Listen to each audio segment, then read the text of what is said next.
분양 신청 마감일의 시세보다 분양 대금을 수령한 때의 시세가 상당히 많이 상승한 경우 기존 대법원 판례에 따르면 현금 청산자는 수령한 매매 대금으로 동일 수준의 주거를 마련할 수가 없게 됩니다.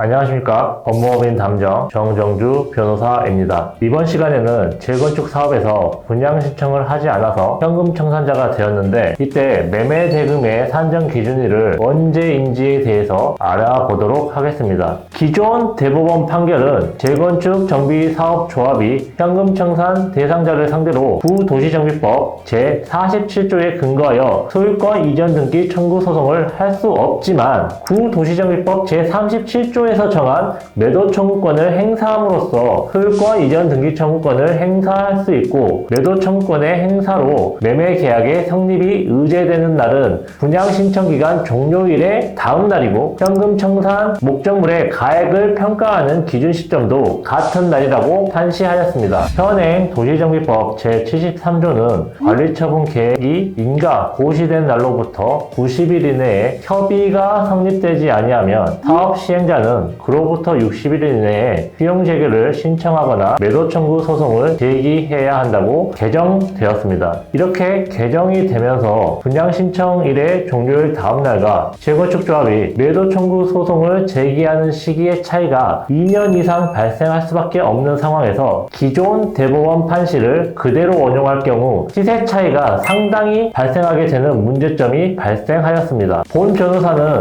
도시정비법 개정 당시부터 매매 대금 산정 기준일을 매도 청구권 행사 시점으로 변경해야 한다고 계속적으로 주장해온 바 있습니다. 이에 대하여 부산고등법원 2023년 9월 14일 선고 2023나 50649 판결은 첫째, 구도시정비법 제47조에는 청산금 지급 의무가 발생하는 시기 자체가 명문화되어 있는 반면 현행 도시정비법 제73조는 매도 청구권 또는 수용 재개를 하여야 한다고 규정할 뿐 매매 계약 성립일 또는 수용 재개일이 언제인지는 규정하고 있지 않다. 둘째, 구도시정비법 제47조가 청산금 지급 의무가 발생하는 시기 자체를 분양 신청 기간 종료일 다음 날 등으로 명확히 하였으나 현행 도시정비법은 매매대금 지급 의무가 발생하는 시기에 관하여 분양 신청 기간 종료일 다음 날 등이라고 규정하고 있지 않다. 셋째, 현행 도시정비법 제73조는 분양 신청을 하지 아니한 자 등을 현금 청산 대상자라고 부르지 않았고 사업 시행자, 정비사업조합에 대하여 분양 신청을 하지 아니한 자 등과의 협의 의무, 수용 재결 신청 또는 매도 청구 소송 제기 의무를 규정하고 있다. 이에 협의 불성립 후에 수용 재결에 따른 수용이나 매도 청구권에 따른 매매 계약 성립이 있음을 전제로 한다. 따라서 구도시정비법 제47조와 현행 도시정비법 제73조의 규정의 내용이 다른 이상 위 제47조가 어떻게 해석 적용되어야 하는지를 판시한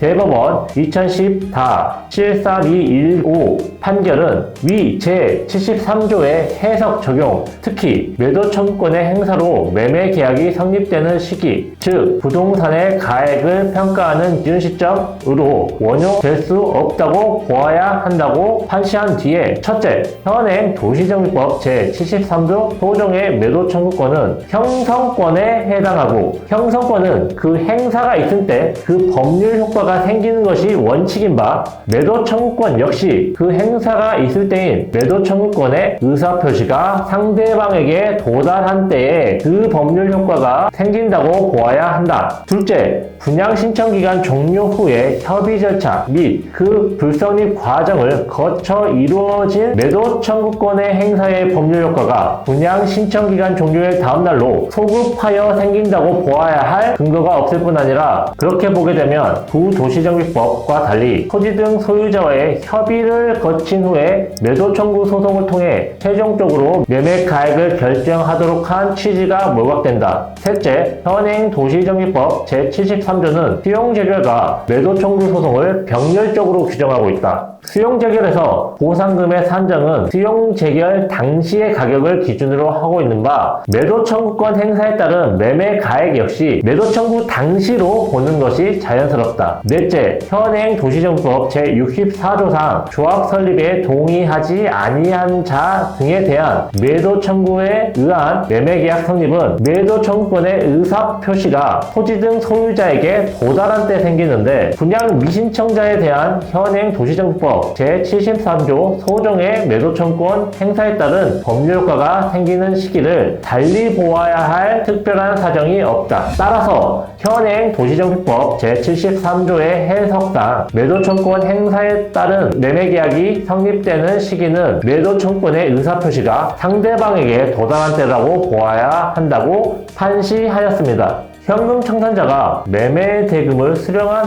후에 비로소 새로운 주택을 매입할 수 있는데, 분양신청 마감일의 시세보다 분양 대금을 수령한 때의 시세가 상당히 많이 상승한 경우 기존 대법원 판례에 따르면 현금 청산자는 수령한 매매 대금으로 동일 수준의 주거를 마련할 수가 없게 됩니다. 반면에 부산고등법원의 논리에 따른다면 기존 주거와 동일한 수준의 주거를 마련하는 것이 가능하다는 점에서 부산고등법원의 판시가 논리적으로 타당하다고 생각됩니다. 하지만 분양 신청을 아니한 현금 청산자에 대한 매매대금 산정 기준 시점에 대하여 아직도 많은 법원들이 기존 대법원의 입장을 고수하고 있다는 점도 아울러 명심해 주셔야 합니다. 재건축 현금 청산자 분들은 이 영상을 꼭 참고하시어 정당한 매매대금을 인정받으실 수 있도록 법무법인 담정의 도움을 받아보실 것을 적극 추천해 드립니다. 이상 법무법인 담정 정정주 변호사였습니다. 감사합니다.